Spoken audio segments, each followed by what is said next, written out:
Has the economy impacted your business lately? Are you curious to see what the next 6 months is going to bring? I'm Jamie Gorman, the host of Be Better at Business TV. And I'm here this morning with John Stewart, the managing partner and founder of Vantage Economics. And we'll be discussing how knowing more about the economy can help you make better business decisions and help you be better at business. Good morning, John. Good morning, Jamie. Thanks for having me. Okay, well, you mentioned some concerns, but what are your three concerns for businesses as you kind of look at what's coming up, some of the decisions coming up? What are the three major concerns you have that relate to businesses going forward over the next 6 to 12 months? Well, number one would be the uncertainty issue. Okay. There's just not enough clarification yet, not enough transparency as to what the federal government's going to do. Right. I think that number two then related to that is what's going to be the impact of the fiscal drag. That is when government starts to cut spending, what's going to be the impact. Right. So in Virginia, the numbers show that if full sequestration was to hit, Virginia would lose over 200,000 jobs, which would send us into recession. And so sequestration, that's the really the government, especially in the defense contracting, right? That's cuts, right. Serious cuts in that. That's that right. Budget. Okay. And so it's important for everybody to know because studies have shown that about half of the decline in economic activity would come from the private sector. Okay. So about half would come from the public sector, but half would come from the private sector. Mom and pop shops on Main Street that had no idea that they had a connection to the federal government. So businesses need to start planning, and even if they don't plan today, even if they don't plan for what might happen in the immediate future, they need to start looking at what happens in the next 2 years.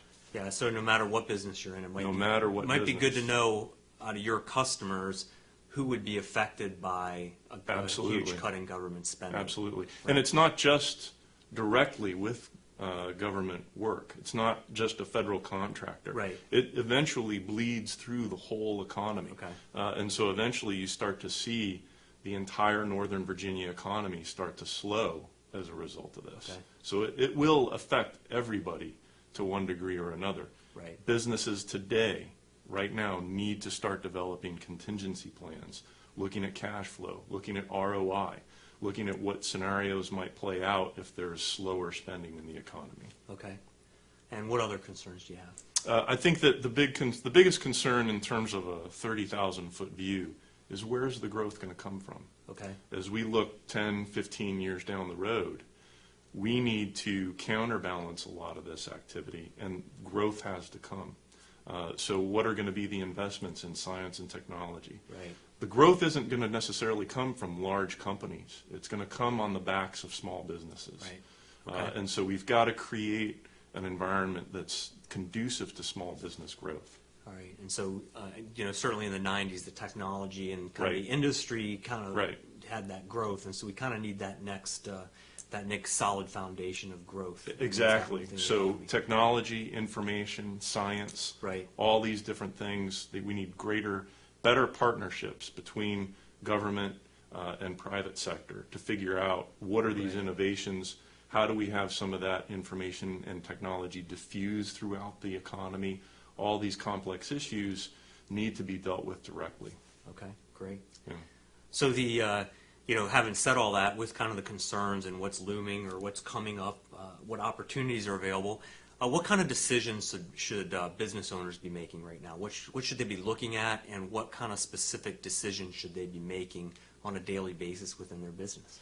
Well, I think that depends a lot on the industry that you compete in. Right. So, for example, if you're a manufacturing firm or you're in a very capital-intensive industry, one of the things that we're expecting is that interest rates are going to start to rise over the next couple of years, especially in 2014 and 2015 as the economy starts to recover. So you need to start planning today, right now, to see what your cash flow implications are with higher interest rates, higher costs of production, right? As the economy starts to improve, prices start to rise. Right. So if there's a double in interest rates or there's a doubling in prices, you've got to figure out what's my future ROI under various scenarios. Okay. What's my cash flow? What's my profitability? Take a look at what you're doing compared to your industry. Right. Folks like an economist or an Yeah. accountant can help you take a look at what are your industry benchmarks. What are my profit margins in my business compared to the industry average? How do I make improvements? All these different questions need to be answered. Great.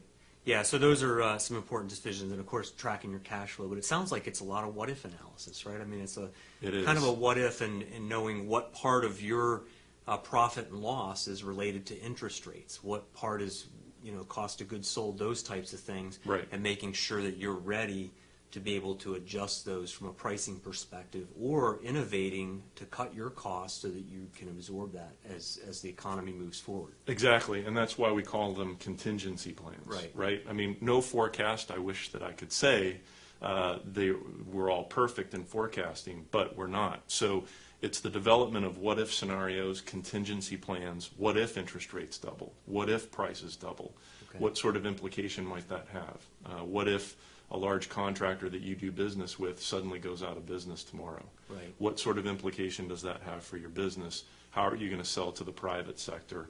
All these different questions need to be seriously addressed because it could be the difference between survival and failure for many businesses. Right. Okay. So this is a live show. Be Better Business TV is live, and so from our audience, we take questions. You can chat in, so if you have questions for John, you can do that. And I'll go and see if Alyssa has any questions from our audience now. As a small business owner, what should I be telling my congressman? Right. So, the government is making a lot of decisions here as far as taxes and those types of things. But, a small business owner asked me the other day, what can I do? How can I have an effect? So, Right. as we go forward, what kinds of things should we be bringing up with our congressmen and our politicians to basically give them the message of what's going to be good for business? Well, it is kind of a complex issue, but there are things that can be directly addressed. Right. As I said before, one of my major concerns overall is where is the growth going to come from? Okay. And it's going to come from small business.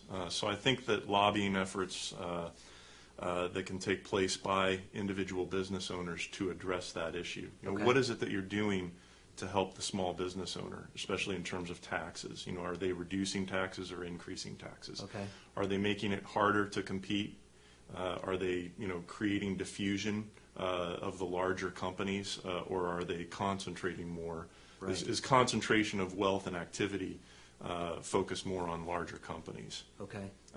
And I think that there are a lot of policy issues related to tax cuts or spending cuts as well. Right. Right. Let your congressional representative know what sort of implications there are for you as a small business owner or even a large business owner in terms of specific types of tax cuts. Tax codes out there, the proposed cuts are out there. Take a look at it and see what sort of implications there are for your business. Okay. And your industry associations can help with that as well. That's right. Your chambers of commerce, That's your right. accountant, those types of folks. You can get help. There's help out there to be able to do that. And it sounds like actually, one of the things might just be make a decision, right? I mean, Right. don't leave it to the last minute and kind of a decision now. Small business owners are pretty agile, right? Right. And so if they have a decision, they kind of know what's happening, they'll figure out the rest. They're Right. pretty good at that. So Right. it sounds like making a good decision would be something to press. And unfortunately, don't totally rely on your elected representative to make the decision that you want, Right. Or to make a timely decision, Right. as we've seen over the last couple of years. Okay. You've got to be more proactive, and you have to understand that there are certain things that you can control, and there are certain things that you cannot control. Right. Focus on the things that you can control. And you'd be amazed at how much it is that you can do, especially as an owner or manager, to help mold the future of your company based on information that you currently have. Okay, great. Well, John, thanks for coming out and helping us really figure out, and the economy is important to any small business owner, no matter how small, but it's important to kind of track those things and kind of know what's going on so you can make the right decisions. John, would you like to share anything else about Vantage Economics? As you say, we're an economic consulting firm, but don't let that scare you. We do a lot of data analysis that's specific to firm needs. We do a lot of sales forecasting for companies, not just industry forecasting, but forecasting that's specific to the company. We do a lot of the scenario development, the what-if type stuff, right? What if interest rates rise by a certain amount? What effect will that have on my sales? What effect will that have on my ROI? Across various industries, we do some work with banks in terms of portfolio risk management, things of that nature. So it's really applicable to a wide range of businesses. And you break that down, you do industry and you also do geographic, right? So you can break down by, down to the state, county, region level as well. That's exactly right, yeah. So your different regional offices may perform a lot differently. And again, in the Northern Virginia area, when we're looking 5 years out, there are some serious decisions that local businesses are going to have to make relative to what another business might be making, say, for example, in Seattle. Great. Okay. And if you want to get a hold of John, you can go to vantageeconomics.com and get his information there. Well, thanks for joining us today. Once again, I'm Jamie Gorman, host of Be Better at Business TV, and I'm also the CEO of Sigma Business Management, where we can help you with your business planning, business management education, and meeting facilitation. Thanks for joining us today, and we hope that you can use this to go out and be better at business.